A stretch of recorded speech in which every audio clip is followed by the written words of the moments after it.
미래노동시장연구회가 연장 근로시간 관리 단위를 주 단위에서 연 단위로 확대하는 근로시간 개편안을 정부에 권고했습니다.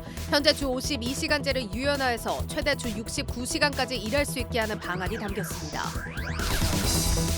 국내 3위 철강기업 동국제강이 회사를 3개로 쪼개 재상장하는 인적 분할을 추진합니다. 그러나 분할 효과가 불분명한 데다 승계 작업을 위한 포석이란 해석이 나오며 주가는 10% 가까이 급락했습니다.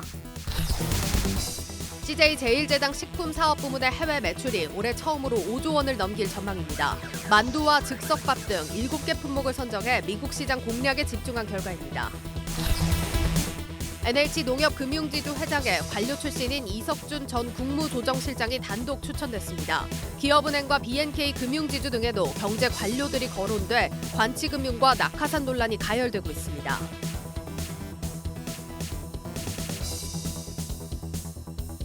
여러분 안녕하십니까? 대한민국 대표 경제 뉴스 플러스 시작합니다. 이번 주 증시 프리즘은 박찬희 기자와 함께하겠습니다. 박 기자, 오늘 증시 소소한 약세로 끝났습니다. 배경을 좀 어떻게 봅니까? 맞습니다. 오늘 우리 증시는 이번 주 대형 이벤트들을 앞두고 경계감이 살아나면서 숨고르겠다라고 볼 수 있겠습니다. 예. 키워드를 통해 하나씩 살펴보도록 하겠습니다. 첫 번째 키워드는 물가입니다. 지난주 발표된 미국의 11월 생산자 물가지수는 전년 동기 대비 7.4% 오른 것으로 나타났는데요. 네. 시장 예상치인 7.2% 상승을 웃돌면서 물가 상승세가 예상보다 길어질 수 있다는 우려를 키웠습니다. 네, 물가 참 안 잡히는군요. 예, 맞습니다. 생산자 물가가 또 시차를 두고 소비자 물가에도 반영이 되잖아요. 맞습니다. 그렇고요. 예, 두 번째는 외국인으로 살펴볼 수 있습니다. 인플레이션 우려에 미국 장단기 국채 금리와 이 달러화가 다시 반등했는데요. 이에 따라 오늘 원달러 환율은 6원가량 오르면서 외국인 수급을 좀 위축시키는 모습이었습니다. 네. 오늘은 또 이제 수출 데이터도 나왔죠. 이달 들어 10일까지 20% 떨어졌다라고 하는데 네. 매달 지금 감소율이 점점 더 커지고 있다는 게 좀 걱정이 됩니다. 이번 주 대형 이벤트들이 좀 예고가 돼 있습니다. 지금 내일 같은 경우는 소비자 물가가 나오고 미국의 소비자 물가죠. 네. 그리고 모레 같은 경우는 FOMC죠. 맞습니다. 지금 뭐 어떻게 전망이 되고 있습니까? 긍정적인 결과가 예상되지만 이 지난주 발표됐던 생산자 물가 지수가 변수로 발생하면서 이 불확실성이 커진 모습입니다. 네. 내일 미국의 11월 소비자 물가 지수와 근원 물가 지수가 발표되는데요. 현재 시장에서는 소비자 물가 지수가 전년 동기 대비 7.3%, 근원 물가 지수는 6%가량 오를 것으로 전망하고 있습니다. 11월 이후 이 국제 유가가 큰 폭으로 하락했기 때문에 이번에 발표되는 물가 지수가 전년 대비 많이 낮아졌을 것이다라는 분석입니다. 12월 FOMC 회의에서도 물가지수 하락이 반영돼서 연준이 기준금리 인상 속도를 늦출 것이다라는 전망이 우세합니다. 뒤이어 열리는 1월과 3월 FOMC 역시 베이비 스텝에 그치면서 금리 인상이 5%대로 마무리될 것이다라는 분석인데요. 다만 지난주 생산자 물가지수가 예상과 달리 전망치를 상회하면서 증시에 악재로 작용한 바 있기 때문에 소비자 물가지수 결과를 지금은 장담하기 어렵게 됐습니다. 네. 만약 예상치를 상회한다면 실망 매물이 대거 쏟아지면서 증시는 급락세를 보일 수 있습니다. 오늘 우리 증시는 이러한 불확실성이 반영된 가운데 거래량도 대폭 줄어들면서 뚜렷한 방향을 잡지 못했습니다. 네. 11월 소비자 물가도 10월 소비자 물가와 마찬가지입니다. 지금의 물가가 가파르게 오르기 시작한 게 작년 10월부터이기 때문에 그 기저 효과로 이 전년 동월비 데이터는 계속 전달보다 낮아지는 그런 형태가 나올 가능성이 높겠습니다. 이럴 때는 이제 전월비 데이터 같이 봐줘야 된다는 점 말씀을 드리겠고, 그리고 이제 금융투자소득세 도입 여부, 이것도 지금 시장의 발목을 잡고 있다고요? 맞습니다. 지난주부터 자금이 계속 끊이지 않았는데요. 지금 여야가 금투세 유예 여부를 두고 이 합의점을 찾지 못하면서 시장의 혼란을 가중시키고 있습니다. 예. 양측은 2년 유예에 대해서는 뜻을 같이 했지만 이 부수 법안을 두고 의견차를 좁히지 못하고 있습니다. 결국 지난주 금요일 정기국회 종료일까지 합의를 하지 못했는데요. 만약 오는 15일 국회 본회의에서도 합의하지 못한다면 원안대로 내년 1월 1일에 금투세가 시행됩니다. 문제는 금투세 도입에 따른 충격을 그대로 개인 투자자들이 받는다는 겁니다. 대주주들이 금투세 도입으로 발생하는 대규모 양도세를 피하기 위해서 올해 안에 증시를 대거 이탈하게 되고 이에 따른 주가 급락은 소액 투자자들의 손실로 이어지기 때문입니다. 그렇군요. 최근 외국인이 계속해서 증시를 지금 이탈하는 것도 하락 요인 중에 하나라면서요. 외국인 수급 전망 어떻게 됩니까? 네, 우리 증시가 반등하기 위해서는 이 말씀해주신 외국인 수급이 개선되는 것이 좀 중요하다라고 볼 수 있습니다. 하지만 안타깝게도 12월은 1년 중에서 외국인 거래 대금이 가장 적은 달 중 하나입니다. 연말에는 이 쇼커버링 물량이 많이 들어오고 또 새해를 앞두고 자산을 리밸런싱하는 움직임이 나오기 때문입니다. 이런 가운데 최근 증시 반등에 대한 차익 실현 물량까지 출회되고 있는데요. 외국인들은 지난 10월과 11월에 각각 3조 3천억 원 그리고 2조 9천억 원 사들였지만 이달 들어서는 벌써 1조 3천억 원 팔아치우고 있습니다. 실제로 코스피 지수는 지난 10월과 11월 각각 3.3%, 4.9% 반등했고 이달에는 2%가량 하락하고 있습니다. 네. 지금 뭐 물가가 잡히는 건지 연준이 금리를 인상을 좀 멈추는 건지 방향성이 좀 명확하지 않은 그런 시점인데 네. 이런 12월 연말에 지금 좀 좋은 투자 전략 어떤 게 있는지 좀 취재를 해봤다고요? 네, 방금 살펴보신 것처럼 이 첫 번째는 외국인 수급이 들어오는 그런 종목을 중심으로 좀 대응할 필요가 있겠습니다. 네. 실제로 외국인 순매수 상위 종목을 보면 최근 주가가 급등했던 엔터주와 여행주가 대거 포진되어 있다는 것을 확인할 수 있습니다. 지난달 1일 이후 파라다이스는 24% 넘게 올랐고 호텔신라, JYP, SM 역시 두 자릿수 상승률을 기록했습니다. 두 번째는 이 쇼커버링 수혜주를 확인하는 겁니다. 보통 연말에는 배당과 주주총회, 의결권 행사 등으로 상환이 발생하기 때문에 공매도 대기자금으로 인식되는 대차잔고가 대폭 줄어듭니다. 그러나 이달 초 대차잔고는 약 76조 원으로 연초 대비 68조 원에 대비해서 약 8조 원가량 많습니다. 연초 대비 대차잔고가 여전히 많은 것으로 나타나자 증권가에서는 대차잔고 감소세가 확인되지 않고 있기 때문에 쇼커버링이 발생할 가능성이 높다라고 분석을 했는데요. 공매도 비율이 높은 종목 중에서 실적이 뒷받침되는 종목을 추려서 주목해볼 필요가 있다라고 조언을 했습니다. 네, 시간 관계상 오늘은 여기까지 듣겠습니다. 증시 프리즘 박찬희 기자였습니다.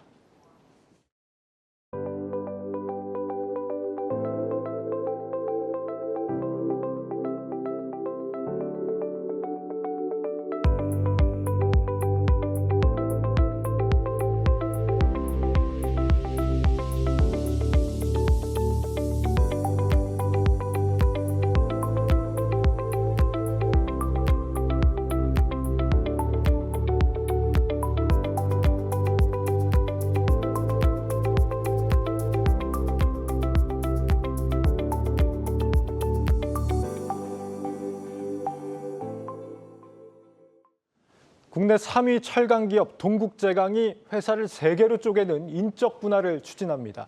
기존 주주들의 지분율이 신설 회사에서도 그대로 승계가 되는데 그런데 이 소식에 오늘 동국제강 주가 무려 10% 가까이 급락했습니다.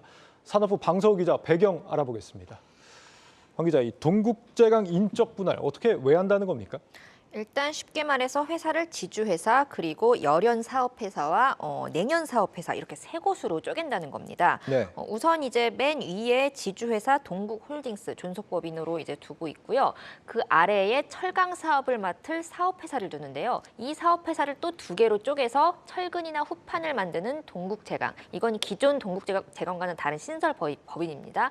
그리고 이제 가전이나 자동차에 쓰이는 냉연 강판을 만드는 동국 CM이라는 신설법인을 각각 두는 방식입니다. 분할 방식은 이제 말씀하신 대로 인적 분할이고요. 네. 기존 동국제강 주주들이 신설법인을 지분을 이제 지분율대로 가져갈 수가 있습니다.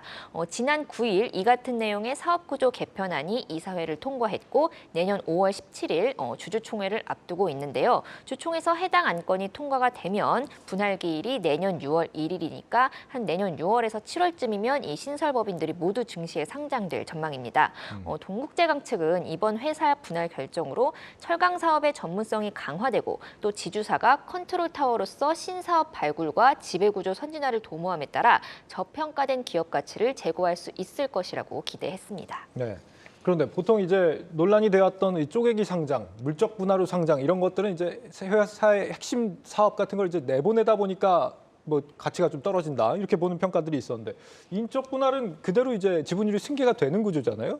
그런데도 왜 이렇게 폭락을 한 겁니까? 일단 전문가들은 이제 물적 분할 못지않게 이런 지주사 전환을 위한 인적 분할도 시장의 악재로 작용하기 시작했다고 분석합니다. 예. 일단 3가지 이유가 꼽히는데요. 일단 동국제강의 경우는 특히 신사업 투자 계획을 수반하지 않는다는 점, 그리고 이제 주력 사업이 아닌 분야까지 굳이 분사했다는 점, 그리고 승계 작업을 위한 수단으로 인적 분할이 전락했다는 점 등을 꼽습니다. 네. 일단 동국제강은 실제로 최근 DK 컬러 비전 2030 전략에 따라서요, 이 컬러 강판을 지분을 유지한 내년 사업에 주력한다고 밝힌 바 있습니다. 또한 현재 경영 일선에 있는 장세욱 부회장도 수소나 전기차 같은 이런 새로운 사업보다는 회사가 잘 할 수 있는 일에 집중한다고 밝힌 바 있습니다. 그러면 내년 사업만 분사하면 되는데 굳이 비주력인 열연 사업까지 분사를 한 겁니다. 참고로 국내 철강업계 1위 포스코나 2위 현대제철 모두 열연 사업과 내년 사업을 함께 하고 있습니다. 이런 점들을 감안하면은 회사의 분할 목적이 기업 가치 제고보다는 다른 데 있고 시장에서는 이 다른 데 있다는 목적을 내야 할 세금을 미룬다든가 아니면 추가 자금 없이 대주주 지배력을 강화하고자 하는 움직임이라고 해석을 합니다. 그러니까 동국제강 측은 이번 분할이 이제 사업 경쟁력 강화라고 말하고 있지만 투자자들은 이게 그 지배구조 강화를 위한 일종의 좀 꼼수 같은 거라고 본다 이런 거네요. 일단 현재 상황에서는 그렇습니다. 인적 분할로 지주사가 되는 기업들은 이제 기존 주주들에게 지분을 주지 않아도 되는 그런 물적 분할이 아니기 때문에 네. 일단 의무 지분율, 그 지주사가 이제 자회사에 대해서 가져야 하는 그 의무 지분율을 충족시켜서 지배력을 높이기 위한 지분 확보 과정이 추가로 필요합니다. 이 과정에서 이제 공개 매수를 통한 현물 출자 방식의 유상증자가 이루어지는데요. 예. 쉽게 말해서 이제 지주사가 사업회사 지분을 매수하는 대가로 지주사 지분을 주는 겁니다. 동국제강의 지주사가 될 동국홀딩스 역시 이런 방법으로 지주사 전환을 꾀할 방침인데요. 인적 분할로 사업회사 지분을 배정받은 기존 주주 입장에서는 사업도 하지 않고 또 할인율도 높은 지주사 지분을 굳이 사업회사 지분을 내놓으면서까지 추가로 보유할 이유는 사실 없습니다. 그러면 도대체 누가 사업회사 지분을 내놓고 지주사 지분을 가져가느냐? 사업회사 지분보다는 지주사 지분을 많이 가져서 지배력을 높여야 할 사람, 바로 대주주 일가입니다. 회장 일가가 그러니까 지배력을 높이고 경영권도 좀 승계해 보겠다 이런 취지라고 해석해 볼 수 있겠습니다. 일단 동국제강이 지주사 전환 계획을 밝힌 날 공교롭게도 창업주인 장세주 동국제강 회장의 장남이자 그리고 네. 현재 인천 공장 생산 담당이던 장선익 상무가 이제 본사로 복귀하면서 전무로 승진했습니다. 오너가 4세 중에 유일하게 임원으로 근무는 하고 있지만 지금 지분율은 현재 0.83%에 불과합니다. 지금 현재 경영을 이끌고 있는 장세욱 부회장, 그러니까 장선익 전무의 삼촌이죠. 예. 이 장 부회장의 지분율이 한 9.43% 정도 되기 때문에 장 전무도 지금 지배력을 높이기 위해서는 지분을 추가로 확보할 필요가 분명 있는 상황이고요. 그리고 이제 장 전무가 지주사 지분을 추가로 확보하려면 이제 사업회사 지분을 내놔야 하는데 이것도 역시 처분이기 때문에 일단 이 과정에서 발생하는 양도 차익이 생길 거란 말입니다. 이 양도 차익에 대한 세금도 내년까지는 좀 밀어주는 혜택을 줍니다. 그리고 또 이것 말고도 올해 처음 시행된 이제 중대재해처벌법과도 이제 좀 무관치 않다는 그런 지적이 나오고 있는데요. 중대재해법에 따르면 작업장에서 근로자 사망 사고가 발생했을 때 해당 기업 사업주나 경영 책임자에게 1년 이상 징역형 혹은 1억 원 이상 벌금형을 내리는데 이제 공장을 가지고 있는 철강 회사들을 분사하게 되면 이제 그 작업장에서 만약에 사고가 났을 때 그 책임을 물어야 할 주체가 지주사가 아닌 사업회사 대표가 되기 때문에 실제로 이제 동국제강의 경우도 이제 지난 3월 포항 공장에서 발생한 사망 사고로 이제 중대재해법이 적용돼서 장세욱 부회장이 현재 처벌 대상으로 거론되고 있습니다. 이런 것들을 좀 피하기 위한 움직임이라는 해석도 있습니다. 네, 산업부 방서우 기자였습니다.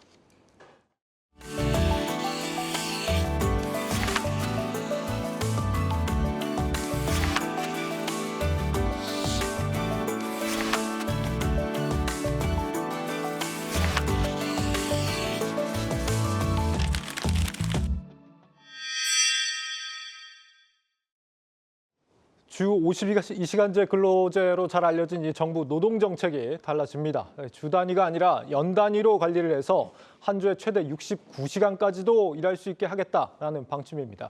전민정 세종주재기자 화상으로 연결돼 있습니다.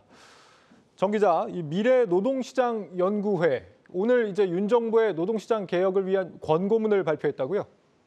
네, 맞습니다. 우선 이해가 쉽도록 미래 노동시장 연구의 역할부터 설명을 좀 드리자면요. 연구회는 올해 7월 윤석열 대통령의 지시로 꾸려진 전문가 논의기구입니다. 총 12명의 교수로 구성이 돼 있고요. 이들에게는 윤석열 정부의 노동시장 개혁안을 마련해야 한다는 역할이 주어졌고요. 지난 5개월간 합리적이고 균형 있는 정책 대안 마련을 위해서 현장 방문과 노사 심층 간담회, 전문가 토론회 등을 진행했습니다. 고용노동부도 올해 대통령 업무보고에서 이 전문가 집 집단인 연구회를 통해서 조언을 받아 이제 노동개혁 과제를 추진하겠다고 밝혔었는데요. 이에 오늘 연구회가 최종 발표한 권고안은 윤석열 정부가 3대 개혁 과제 중 하나로 내세운 노동개혁의 기본 틀이라고 할 수 있겠습니다. 핵심 개혁 과제로는 주 50시간제 유연화와 직무성과 중심의 임금체계 개편이 제시됐고요. 이는 즉 정부가 입법 과제로 우선 추진해야 할 사안이라고 이제 연구회는 또 이렇게 설명을 했습니다. 네, 가장 관심인 게 주 52시간제 개편입니다. 연장 근로를 주 단위가 아니라 연 단위로 관리를 해서 한 주에 최장 69시간까지도 일할 수 있게 바꾼다라는 건데 구체적으로 뭐 어떻게 바꾸겠다는 겁니까? 네, 먼저 지난 윤석열 정부 때부터 지난 문재인 정부 때부터 시행한 주 52시간제는 일주일에 기본 40시간, 즉 하루로 따지면 8시간이죠. 여기에 주 최대 12시간을 더 일할 수 있도록 설계되어 있습니다. 하지만 일부 업종이나 기업의 경우에는 집중적으로 연장 근로가 필요한 시기가 있는데 이렇게 획일적으로 일주일에 최대 12시간만 더 일할 수 있도록 돼 있어서 시장 변화나 경기 변동에 대응하기 어렵다는 지적이 많았습니다. 이에 노사 간 협의를 거쳐서 연장 근로 시간 관리 단위를 주 단위뿐만 아니라 월, 분기, 반기, 또 최대 연 단위까지 필요에 따라 선택할 수 있도록 한 겁니다. 예컨대 연장 근로 시간을 한 달 단위로 관리하도록 선택한다면 한 달치 연장 근로 시간에 해당하는 52시간을 한 달 동안 필요할 때 몰아서 쓸 수 있다는 의미입니다. 이렇게 되면 특정 주에 52시간을 넘기더라도 월, 분기, 반기, 연간 어떻게 따져봐도 평균 일주일간 근로 시간이 52시간 이하면 됩니다. 다만 연구에는 이렇게 제도가 개편되면 장시간 노동에 대한 부담이 커질 수 있는 우려가 있는 만큼 기간에 따라 연장 근로 시간의 총량을 비례적으로 감축하도록 권고했는데요. 즉 분기 단위로 설정할 경우 총 연장 근로 시간을 원래대로 하면 156시간, 즉 52시간 곱하기 3개월 하면 156시간이 나오죠. 이 156시간의 90%인 140시간까지만 연장 근로를 할 수 있도록 하자는 겁니다. 또 반기 단위는 원래 연장 근로 시간의 80%인 250시간, 연 단위는 70%인 440시간 이렇게 줄어들게 됩니다. 아울러 연구에는 근로시간 유연화 측면에서 3개월 선택적 근로시간제를 전 업종으로 확대하는 방안도 제안했습니다. 현재 연구개발 업종에서만 근로자가 석 달간 주 평균 52시간을 유지하면서 근로일과 출퇴근 시간 등을 자유롭게 선택할 수 있도록 돼 있는데요. 이를 모든 업종에 적용하자는 겁니다. 네, 이 유연화를 하자는 취지에서 보자면 뭐 사업주들이 상당히 반길 만한 대안으로 보입니다. 이렇게 되면 노동계에서는 당연히 장시간 근로 문제 지적을 안 할 수가 없을 것 같은데 이에 대한 뭐 보완 장치 같은 것도 거론이 됐습니까? 네, 있습니다. 이번 권고문에는 휴식 보장과 휴가 활성화 방안도 담겼는데요. 연구에는 월 단위 이상의 연장 근로 방식을 채택할 경우에 장기간 근로가 이어질 수 있는 가능성이 크다고 보고 근로자의 충분한 휴식을 보장하기 위해 근로일과 근로일 사이에 11시간 연속 휴식을 보장할 것을 제안했습니다. 이를 적용하면 하루 최대 13시간까지 회사에 있어도 현행 근로기준법상은 4시간 일하면 30분 이상의 휴게 시간을 주도록 돼 있기 때문에 최대 근무 시간은 11시간 30분이 됩니다. 또 일주일에 하루 이상 휴일을 반드시 보장하기 때문에 나머지 6일을 전부 일해도 일주일의 근로시간을 69시간을 넘길 수 없게 됩니다. 여기에 대해 건강에 안 좋고 산업재해 위험을 높이는 야간 작업 근로자에 대한 보호 조치도 강화하고 근로자가 원하는 경우에 연장, 야간 휴일 근로 등에 대한 보상을 시간으로 저축해서 휴가로 사용할 수 있도록 하는 근로시간 저축 계좌제를 도입하자고 제안했습니다. 네, 학자들이 다양한 방안들을 내놨습니다만 시스템이 갖춰지지 않은 중소기업에서 저런 제도들이 현실성이 있는지는 또 모르겠습니다. 그리고 주 52시간제와 함께 호봉제를 축소하자 이런 의견도 나왔다고요? 네, 맞습니다. 일단 연구에는 해가 바뀌면 임금이 자동으로 올라가는 호봉제는 이제 청년들에게는 신규 채용의 기회가 줄어들게 하고 또 중고령층의 고용 유지에 굉장히 부정적이라고 봤습니다. 때문에 호봉제를 직무 성과급제를 개편해야 된다. 이렇게 권고했는데요. 관련 내용은 직접 들어보시겠습니다. 고령 근로자의 계속 고용과 청년 일자리 창출이 조화를 이룰 수 있도록 임금, 직무 등을 조정할 수 있는 법제도를 정비할 것을 권고합니다. 정부는 직무 성과평가 기준, 절차 등에 관한 컨설팅을 확대하고 직무 평가 도구를 지속적으로 개발, 보급하여 근로자가 공정하게 평가받고 보상받을 수 있는 직무 중심의 인사관리 체계를 지원할 것을 네, 연구에는 특히 저출산 고령화에 따른 국가의 경제 동력을 확보하기 위해서는 고령자의 계속 고용에 대한 기반을 마련해야 한다고 강조를 했는데요. 직무의 역할, 성과 숙련도 등에 따라서 임금을 조정함으로써 현재 현행 60세인 정년을 더 늘리기 위한 사회적 논의를 해야 된다고 촉구했습니다. 네, 이번 연구의 권고가 앞으로 이제 정책에 반영이 될 텐데 노동계가 벌써부터 반발하고 있다고요? 네, 노동계는 우선 미래노동시장 연구에 내놓은 이번 권고문이 정부와 경영계의 입맛에 맞춘 것이라고 비판했는데요. 그러면서 장시간 노동과 저임금 체계를 부추길 것이라고 반발했습니다. 네. 관련 내용은 직접 들어보시겠습니다. 노동 시간과 관련해선 그 노사 선택권을 강조하고 있지만 사실은 노동자들에게 단기간 동안에 장시간 집중 노동을 가능하게 하는 내용이거든요. 직무급제가 도입된다고 해서 노동 시간의 이게 임금 격차가 단번에 해결될 수 있는 대안이 될 수 없다. 그렇게 생각하고요. 임금 격차를 해소할 수 있는 방안으로 그 최저임금제를 이제 현실화해서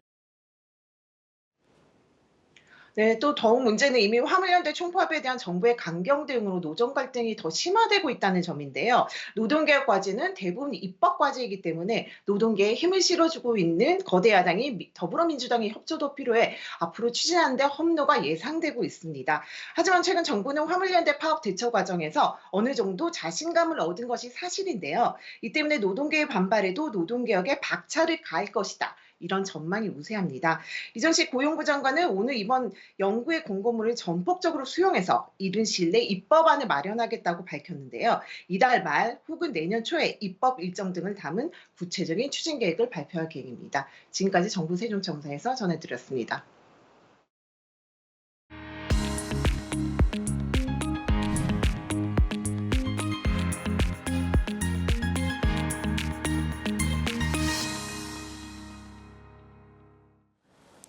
CJ 제일제당의 해외 식품 매출 올해 5조 원 돌파가 확실시되고 있는 상황입니다. 국내 식품 회사가 해외로 나가서 5조 원이 넘는 매출을 올린 것이 이번이 처음이라고 하는데 이제 미국을 넘어서 유럽 시장 공략에 본격적으로 나설 계획이라고 합니다. 이 내용은 유통산업부 유호성 기자와 자세히 살펴보겠습니다. 유 기자, 그동안 사실 식품 산업이 대표적인 내수 산업으로 좀 거론이 돼 왔었는데 이 정도면 수출 산업으로 좀 체질이 변하고 있다고 봐도 되겠네요. 예, 그렇습니다. 사실 지난해도 CJ제일제당이 식품업계 최초로 해외 식품 사업으로만 4조 원이 넘는 매출을 올렸습니다. 예. 올해 4분기 실적이 아직 집계되지는 않았지만 CJ제일제당 해외 식품 사업 부문 매출은 올해 5조 원을 넘길 것으로 보이는데요. 분기 실적을 좀 보면 1분기에 1조 1,700억 원, 2분기에 1조 2천억 원, 3분기에 1조 4천억 원 가량을 기록했습니다. 예. 지금까지 3조 8천억 원 가까이 벌어들인 셈이고요. 또 통상 크리스마스 시즌이 걸쳐 있는 4분기 실적이 가장 좋거든요. 예. 그러다 보니 올해 해외 매출 5조 원 달성도 어렵지 않을 것이란 전망이 나오고 있습니다. 특히나 식품 같은 경우에는 한 나라의 문화와 직결되는 부분이다 보니 해외 매출 5조 원이 가지는 의미는 더 크다고 볼 수 있는데요. 예. 과거 우리나라 수출 품목이 중후장대 산업이 줄을 이뤘다면 이제는 식품 같은 문화 콘텐츠 산업도 경쟁력을 갖춰간다고 해석됩니다. 전문가 이야기를 한번 들어보시죠. 우리나라 수출 주력 품목이 중후장대한 반도체라든지 이제 굉장히 소프트한 분야인 K푸드가 컨텐츠 산업과 더불어서 한국의 수출 주력 산업으로 지금 성장할 수 있는 그런 모습이 보이기 시작했다. 네, 이게 단순히 상품 수출을 넘어서 문화의 수출이라고 또 해석을 할 수도 있을 것 같은데 어떤 제품이 가장 인기가 많은가요? 일단은 그 CJ제일제당이 파는 이 가공식품 종류가 굉장히 많잖아요. 예. 이걸 다 해외로 내다 파는 거는 아니고요. 딱 7개의 품목을 정해 전략적인 접근을 했습니다. 글로벌 스트래티지 프로덕트, 줄여서 GSP라고 부르고요. 예. GSP에는 만두, 김, 치킨, 소스, 김치, 롤, 즉석밥 이렇게 7개가 있습니다. 가장 인기 있는 제품은 만두고요. 예. 전체 해외 매출의 70%를 차지합니다. 이들은 비비고라는 단일 브랜드를 통해 판매가 되는데요. 주로 마트에 입점해 판매되고 있다 보니 이제는 비비고 하면 마트에서 구매할 수 있는 한식 가공식품의 대명사처럼 사용이 되고 있습니다. 만두 다음은 또 어떤 제품이 인기가 있는지 좀 봤더니 가공밥, 소스, 김치 순으로 잘 팔리고 있었습니다. 그러니까 7개 품목을 딱 정해서 접근을 했던 이런 선택과 집중 전략이 좀 주요했다. 이렇게 해석할 수 있을 것 같은데 최대 수출 시장은 아무래도 미국이겠죠? 네, 맞습니다. 해외 매출의 78%가 미국 시장이고요. 사실 K푸드 열풍이 불었다고 해도 유통망이 제대로 갖춰져 있지 않았다면 힘을 쓰기가 어렵거든요. 예. CJ제일제당은 2019년에 미국 냉동식품 가공 기업 슈완스 인수로 이 약점을 극복해냈습니다.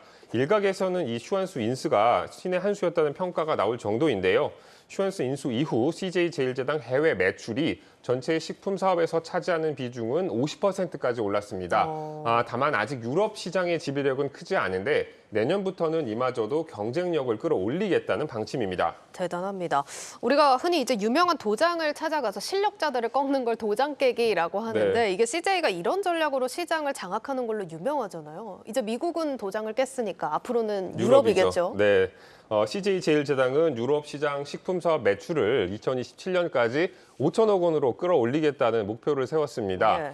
올해 유럽 시장 매출은 600억 원 정도로 추산되고 있는데 여기서 8배를 더 키우겠다는 거거든요. 전략은 미국과 비슷합니다. 만두, 가공밥, 치킨 등 전략 제품을 선정하고 여기에 집중한다는 계획인데요. 미국에서 비비고가 한식 전문 브랜드로 자리 잡았다면 유럽에서는 아시안 푸드 시장으로 카테고리를 넓힌다는 전략입니다. 이를 위해서 먼저 만두, 롤, 딤섬을 아우르는 랩푸드 시장 카테고리 1등에 도전합니다. 이 만두나 롤 등 랩푸드에 먼저 집중하는 이유는 유럽 사람들도 친숙한 제품이기 때문인데요. 관계자 이야기를 좀 들어보시죠. 만두를 포함한 7대 글로벌 전략 품목으로 유럽에서 K푸드 시장뿐만 아니라 아시아 푸드 시장까지 도전한다는 포부를 가지고 있습니다. 베트남에서의 롤 사업을 기반으로 롤 사업에도 속력을 낼 계획입니다. 네, 또 미국과 마찬가지로 이 현지 유통망을 적극 활용한다는 전략도 동일한데요. 이를 위해서 독일 냉동식품 기업 마인프로스트를 인수했고요. 다만 생산과 판매 방식에 변화를 준 것이 차이점입니다. 기존에 국내 생산, 해외 수출이나 현지 생산, 현지 판매가 아닌 이 베트남에 공장을 세우고 글로벌 생산 그리고 글로벌 수출로 이 판매 방식을 변화시킨다는 방침입니다. 그런데 사실 조금 아쉬운 거는 실적이나 이런 포부에 비해서 주가가 좀 힘을 쓰지 못하고 있다는 겁니다. 어떻게 좀 해석을 해야 될까요? 사실 이 식품 사업 같은 경우에는 내년도 원재료값 하락이 예상되면서 오히려 수익성이 좋아질 것으로 평가를 받고 있습니다. 예. 원가가 하락해도 판매가는 안 떨어지잖아요. 그쵸. 이 관건은 이 바이오 사업부인데 여기는 B2B 사업이라서 원가가 오르면 판매 가격도 오르고 반대로 원가가 떨어지면 판매가도 떨어지는 구조입니다. 최근 몇 년간 곡물가가 많이 올라서 예. 영업이익이 크게 늘었는데 이제는 곡물 가격이 안정세를 찾으면서 영업이익도 떨어지고 있는 상황이에요. 그러다 보니까 이 영업이익 증가율이 계속해서 둔화하는 모습을 보였고 예. 올해는 역성장할 수도 있다는 전망도 나오고 있습니다. 바이오 사업이 전체 매출에서 차지하는 비중이 한 4분의 1 정도가 되거든요. 예. 비중이 작지 않다 보니 CJ제일제당에 투자하시려는 분들은 이 바이오 사업 이익률이 어떻게 좀 변화를 하는지 관심을 갖고 지켜보시면 좋을 것 같습니다. 이와 관련해서도 전문가 이야기를 한번 들어보시죠. 바이오 첨가제들 판가가 다시 좀 하락하는 모습을 보이고 있어서 내년에는 아무래도 바이오 부분이 최근 2년 동안 좋았던 이익을 내년은 내기 어려울 거고 그러면 식품에서 좋아지더라도 상쇄될 거다. 주가가 좀 눌려있는 모습이고. 네, 그렇다면 식품 부문에서 상쇄 이상의 좀 성장세를 보여주길 기다려봐야겠습니다. 유통산업부 유호성 기자였습니다.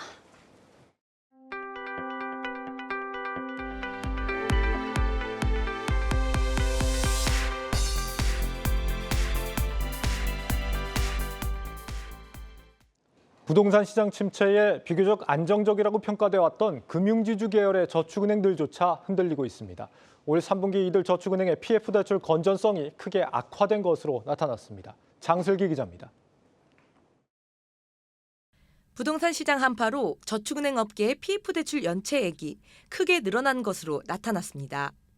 올 3분기 국내 79개 저축은행의 부동산 PF 대출에서 발생한 연체액은 총 2,678억 원으로 지난해 같은 기간보다 무려 70%나 증가했습니다. 급격한 금리 인상에 부동산 거래까지 얼어붙으면서 대출금을 제대로 상환하지 못하는 사업장이 늘고 있는 겁니다. 리스크 관리를 보다 체계적으로 운영하고 있는 금융지주 계열의 저축은행들 역시 상황은 마찬가지입니다. 올 3분기 신한과 KB, 하나, 우리, NH 등 5대 금융지주 계열 저축은행들의 요주의 이하 PF대출 채권 규모는 전분기보다 72.8%나 늘었습니다. 요주의로 분리된 채권은 건전성 지표인 고정 이하 여신에 포함되진 않지만 연체 기간이 1에서 3개월 된 대출로 부실 가능성이 있다는 것으로 해석됩니다. 지금 부동산 상황이 안 좋으니까 부동산 담보대출이나 이런 건 지금 거의 못 나가고 있고 그럼 서울 지역에 우량한 것만 추진하려고 하고. 지주계열 저축은행은 대형 저축은행에 비해 PF 대출 규모가 상대적으로 적어 위험성이 크지 않다는 시각도 있지만 개인이 아닌 기업 연체의 경우 부실 채권으로 확대될 가능성이 더욱 큰 만큼 무시할 수 없는 수준이라는 게 전문가들의 설명입니다. 연체가 늘고 있다는 것은 상당히 부정적인 좀 징후고요. 그다음에 앞으로 이제 금리 인상 기조가 멈춘 게 아니고 앞으로도 지속될 가능성이 있다는 게 더 우려되는데 내년 초 정도 되면은 이런 좀 부실이 더 확대될 수 있지 않을까 상당히 우려되고 있습니다. 한국경제TV 장슬기입니다. 오늘 열린 글로벌 인베스터스 포럼에서 전문가들은 내년 하반기부터 금리 인하 신호가 본격적으로 나타날 것이라고 전망했습니다. 그러면서 이 주식시장보다는 채권시장이 비교적 빠르게 개선되고 주식시장의 경우 소비자 관련주가 기술주 정도만이 기대치를 상회할 수 있다고 평가했습니다. 문영민 기자입니다. 올해 들어 꾸준히 이어지고 있는 글로벌 인플레이션과 고강도 긴축 그리고 경기 침체. 이로 인해 전 세계 자본시장은 아직도 갈피를 잡지 못하고 우왕좌왕하고 있습니다. 여러 가지 경제 지표들이 급속히 악화되고 있는 가운데 내년에 어떤 일들이 벌어질지 가늠하기가 굉장히 어렵습니다. 하지만 우리가 실망과 공포 속에서만 살아갈 수는 없는 일입니다. 한국경제TV는 글로벌 인베스터스 포럼을 열고 내년도 경제 전망과 투자 전략을 내놨습니다. 전문가들은 지금과 같은 변동성이 내년 상반기까지 계속될 것이라는 데 입을 모았습니다. 미국이 당장 내년 1분기 금리를 2차례 더 인상하면서 시장에 충격이 생긴다는 겁니다.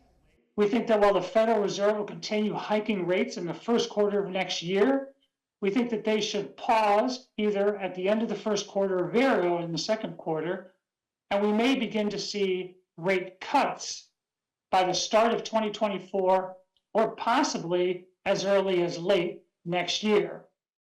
금리 인하 신호가 감지되는 하반기부터 자본시장은 회복세에 들어선다고 평가했습니다. 그러면서 주식시장보다 채권시장이 비교적 빠른 속도로 개선될 것이라고 전망했습니다.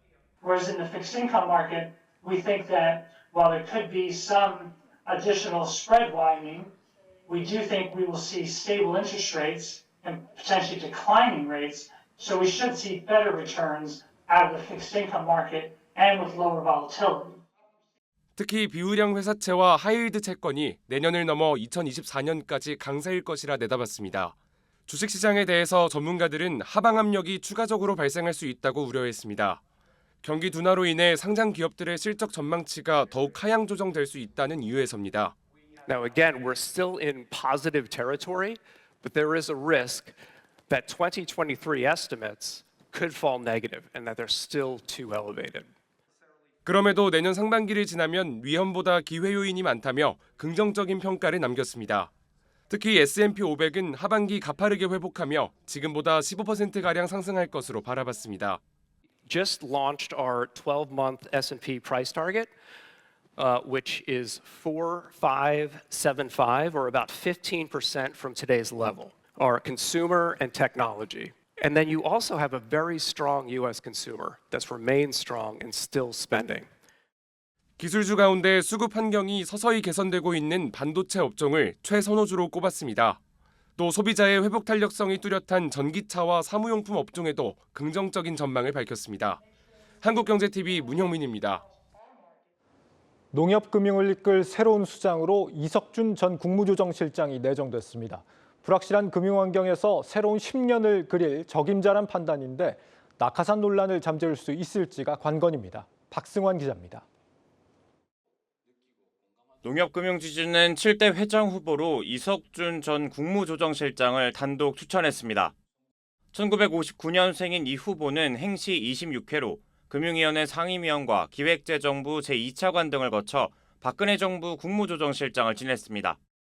윤석열 대통령의 대선 캠프에서 초기 정책 작업에 함께했으며 당선인 특별고문으로 활동하기도 했습니다. 예산, 금융, 부동산 등 다양한 분야에서 정책 경험을 해 금융지주회사 CEO로서 필요한 역량을 갖췄다는 평가입니다. 앞서 지난달 14일부터 새 회장 찾기에 나선 임원추천위원회는 위원 5명 만장일치로 이 후보자를 최종 낙점한 것으로 알려집니다. 이로써 사실상 첫 내부 출신 CEO인 손병환 회장은 2년 임기를 끝으로 자리에서 물러납니다. 손 회장은 디지털과 글로벌을 중심으로 계열사 앱 통합을 이끄는가 하면 신남방 시장 개척에서 두드러진 성과를 낸 것으로 평가받습니다. 이에 힘입어 취임 후 당기순이익 2조 원 시대를 열었고 김용환, 김광수 전 회장이 2년 임기에 1년을 더한 데 비춰 손 회장의 연임 가능성이 제기된 바 있습니다. 2012년 출범한 농협금융지주는 줄곧 관료 출신 인물들이 회장직을 꿰차왔는데 이번 결정을 두고 낙하산, 모피아 우려가 나옵니다. 농협지주 이외에도 BNK나 기업은행, 우리금융의 차기 회장 인선을 앞두고 금융권 곳곳에서 외풍 논란이 번져가는 모습입니다. 금융노조는 용산 대통령 집무실 앞에서 기자회견을 열고 BNK 금융지주 회장과 기업은행장 낙하산 임명 반대에 나섰습니다. 이 후보자의 선임은 이사회와 주주총회 승인을 통해 마무리되며 임기는 내년 1월부터 2년입니다. 한국경제TV 박송환입니다. 네, 앞서 코로나 시국 최대 전성기를 맞았던 영상과 게임 이런 콘텐츠 기업들이 올해 엔데믹 전환과 금리 인상 또 경기 침체 우려가 불거지면서 국내외 기업 할 것 없이 굉장히 애를 먹고 있습니다. 이렇게 어려워지는 환경 속에 바로 광고를 통해서 돌파구를 찾았다고 하는데 현황 살펴보도록 하겠습니다. 글로벌 콘텐츠부 오민지 기자 또 이어서 IT바이오부 신동호 기자와 함께하도록 하겠습니다.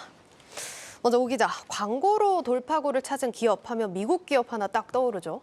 네, 바로 오늘의 주인공인 넷플릭스입니다. 넷플릭스가 지난해 11월 이후 올 7월까지 좀처럼 시장에서 주목을 받지 못하고 약세를 보였는데요.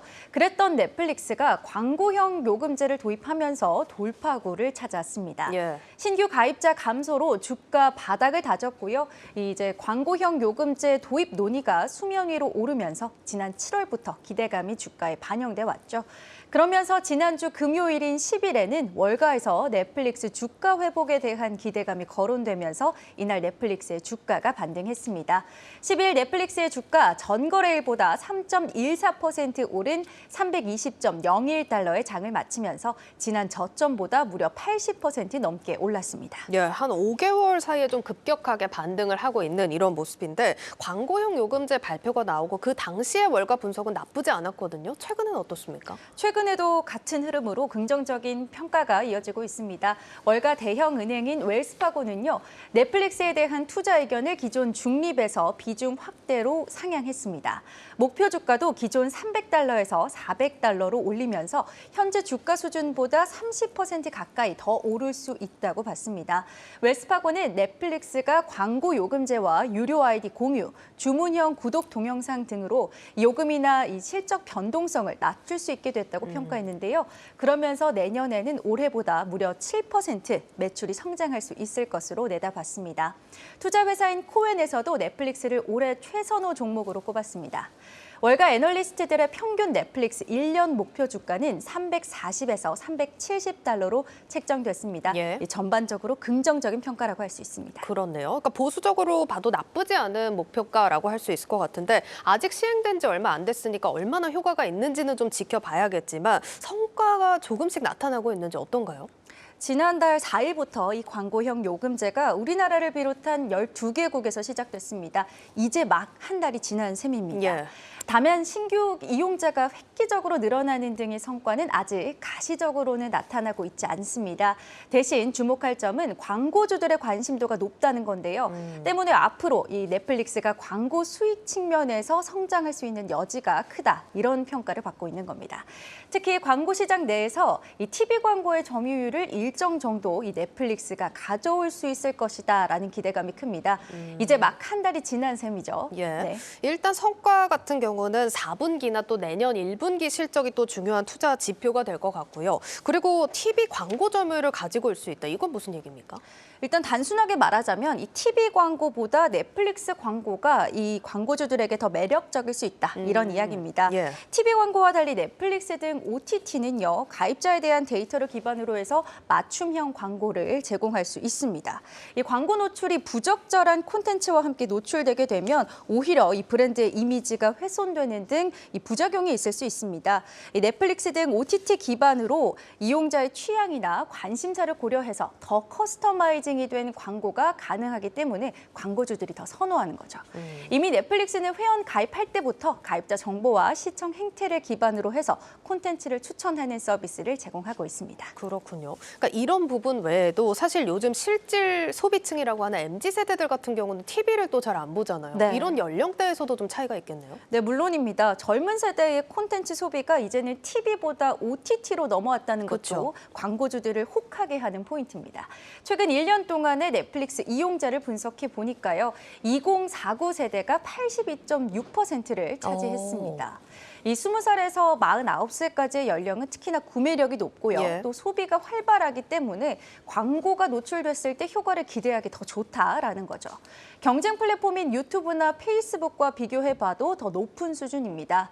이 광고 시장에서 매력적인 매물로 이 넷플릭스 광고판이 등장하다 보니 이 넷플릭스 내부에서도 기대감을 내비치는 모습입니다.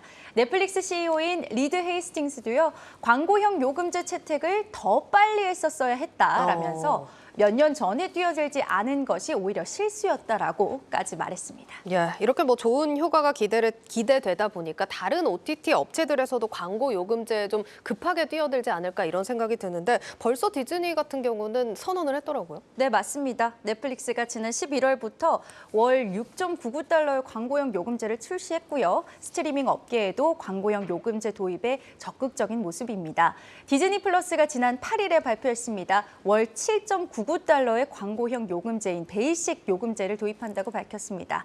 동시에 기존의 프리미엄 요금제의 가격은 3달러 인상한다는 방침인데요.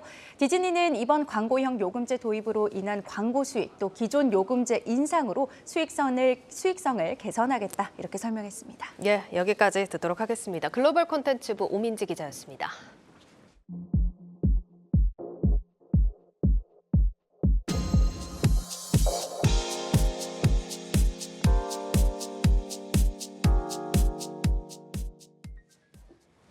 네, 앞서 글로벌 OTT 기업들이 광고형 요금제로 돌파구를 찾았다면 게임 업계에서는 인앱 광고로 수익을 다각화하는 전략을 취하고 있습니다. 흔히 모바일 게임을 하다 보면 중간중간 이제 광고를 시청해야 하는 순간들 한 번쯤 있으셨을 텐데 이걸 인앱 광고라고 합니다. 국내에서 인앱 광고 모델에 대한 관심 다시 높아지고 있다고 합니다. 국내 게임 업계 상황은 IT바이오부 신동호 기자와 함께 살펴보도록 하겠습니다. 신 기자, 인앱 광고 제가 간단하게 좀 설명을 드렸는데 이게 정확히는 어떤 겁니까? 네, 맞습니다. 뭐 말씀하신 것처럼 이게 중간중간에 게임을 하다 이렇게 갑작스럽게 뜨는 광고를 이제 쉽게 이야기해서 인앱 광고라고 하는데 이 게임 개발자들이 게임 내에서 광고를 할 수 있는 공간을 판매해서 돈을 버는 수익 전략을 이제 인앱 광고라고 합니다. 흔히들 이제 인게임 광고라고도 말을 하는데요. 사실 이제 게임을 중단하고 일정 시간 동안 광고를 봐야 하기 때문에 뭐 귀찮다고 느끼는 사람도 많습니다. 그렇지만 앞으로 얻게 될 보상에 대한 기대감 때문에 또 대부분 큰 불만 없이 광고를 보기도 합니다. 이렇기 때문에 이 인앱 광고가 이제 수익으로 연결되는 긍정적 효과가 있는 겁니다. 그렇군요. 그런데 이런 광고 형태가 사실 많은 게 외국 게임이고 국내 게임에서는 뭐 이렇게 발달한 형태는 아니지 않습니까? 예, 맞습니다. 사실 우리나라에서 가장 인기 있는 게임이라고 하면은 이제 MMORPG 같은 이제 RPG 게임이 주류입니다. 그렇기 때문에 사실 이 인앱 광고 모델이 우리나라에서 이 외면을 받았다, 뭐 이렇게 말씀드릴 수 있을 것 같습니다. 아무래도 이 하드코어 게임들이 시장을 주도하기 있기 때문에 뭐 인앱 광고는 이제 이용자들의 결제 부담을 덜어주고 대신 높은 이 DAU, 뭐 즉 일 이용자 수를 기반으로 한 광고 노출 수익으로 이 매출을 이제 보완하는 형태입니다. 이 게임을 가볍게 즐기는 일반 이용자들을 타겟으로 하는 이 하이퍼 캐주얼 장르라고 하는데 이 장르에 굉장히 잘 어울리는 수익 모델이지만 앞서 말씀드렸다시피 MMORPG 게이머들은 타겟으로 만든 게임에서는 이 인앱 결제 모델에 영향을 줘서 오히려 매출 매출이 줄어들 위험이 있는 겁니다. 이 모바일 MMORPG처럼 게임 내 체류 시간을 늘려서 이 다른 게임으로 빠지지 못하도록 노력하고 있는 장르에서는 사실 이 인앱 광고로 인해 노출되는 게임 광고가 이 수익 이상의 위험이 될 수 있다는 지적도 나옵니다.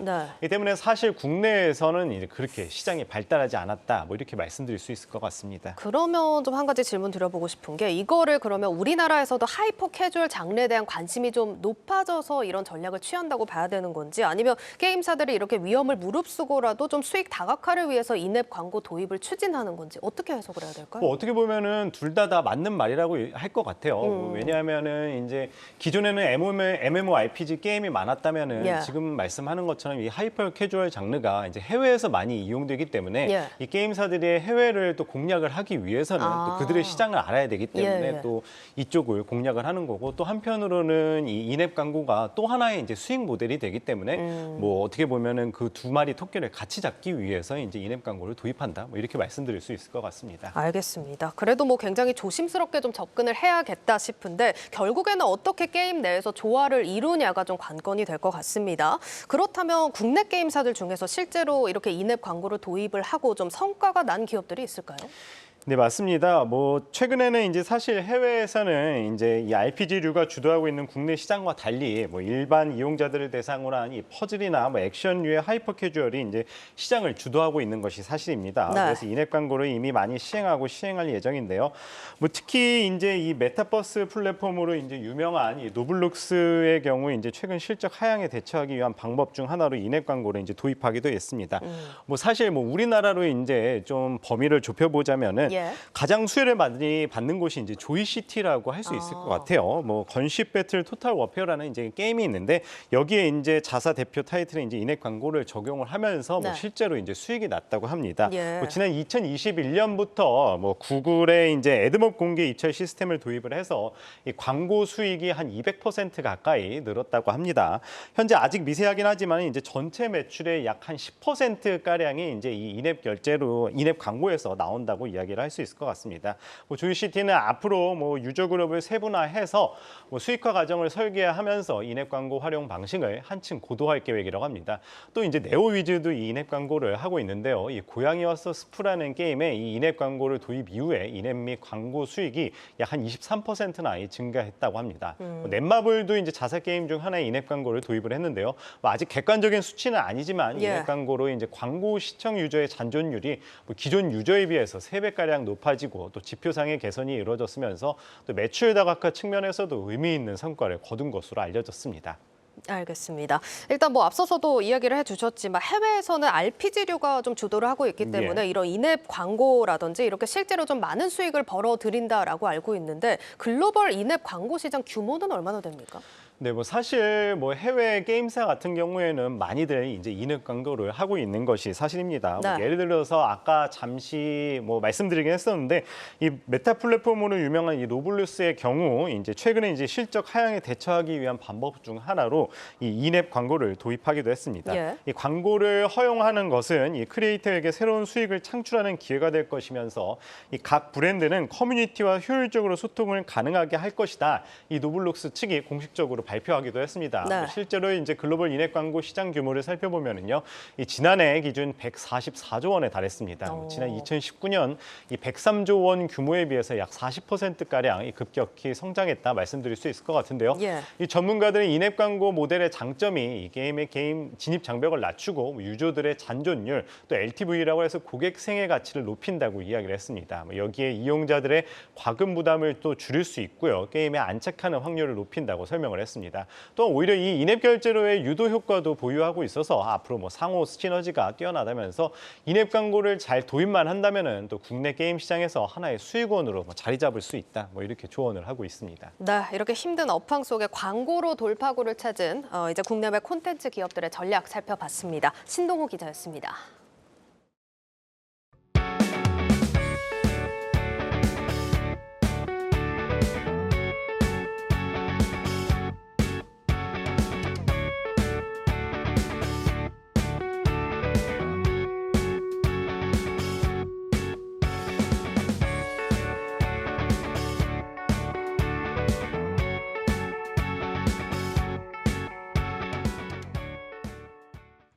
내일자 한국경제신문 미리 살펴봅니다. 첫 번째 기사입니다. 두산 에너빌리티와 DLENC 등 국내 기업이 미국 3대 소형 모듈 원전 업체 X에너지에 1억 3천만 달러를 투자한다는 기사입니다. 국내 사모펀드 운용사 웨일 인베스트먼트가 펀드를 만들고 여기에 두산 에너빌리티와 DLENC 등이 전략적 투자자로 또 수출입은행이 재무적 투자자로 참여하는 구조라고 합니다. X에너지는 내년 1분기 미국 증시에 상장을 준비하고 있는데 이 상장 후 시총이 약 3조 원에 달할 것으로 예상됩니다. SMR은 출력이 대형 원전의 5분의 1인 소형 원전으로 안전성이 높아서 입지 조건 선정 등이 자유롭다고 합니다. 오는 2035년까지 관련 시장이 630조 원 규모로 성장할 것이라 전망이 나옵니다. 이 원전 설계 부문에 강한 미국과 시공 제작 능력이 우수한 한국이 힘을 합치는 원전 동맹이 속도를 내고 있다는 기사입니다. 다음으로 글로벌 바이오 의약품 위탁 개발 생산, 이 CDMO의 설비 증설 경쟁이 가열되고 있다는 기사입니다. 삼성 바이오로직스는 인천 송도 5공장 착공을 위한 기초 기반 공사에 들어갔다고 합니다. 아직 4공장 공사가 진행 중인 상황에서 후속 공장 건설을 지으면서 이 속도전을 벌이고 있다라는 겁니다. 글로벌 CDMO 기업인 스위스 론자는 2026년까지 5억 스위스 프랑을 투자해 완제 설비를 건설하고 미국 캐털란드도 1억 7천만 달러 규모의 증설 프로젝트를 연초에 발표했다고 합니다. 그 외에도 중국 우시 바이오로직스가 오는 2024년까지 생산 능력을 2020년 대비 8배 확대하는 계획을 발표했고 일본 후지필름도 바이오 의약품과 원재료 생산 공장에 투자를 집중하고 있다고 합니다. 이 바이오 의약품을 개발하는 소형 바이오텍이 지속적으로 증가하면서 이들의 아웃소싱 전략이 본격화할 것으로 기대되기 때문에 중소형 CDMO 회사들마저 공격적으로 시장에 뛰어들고 있지만 결국은 이들 대형 CDMO를 중심으로 업계가 정리될 것이라는 전망이 나온다는 소식까지 전해드리겠습니다. 뉴스 플러스를 마치겠습니다. 여러분 고맙습니다.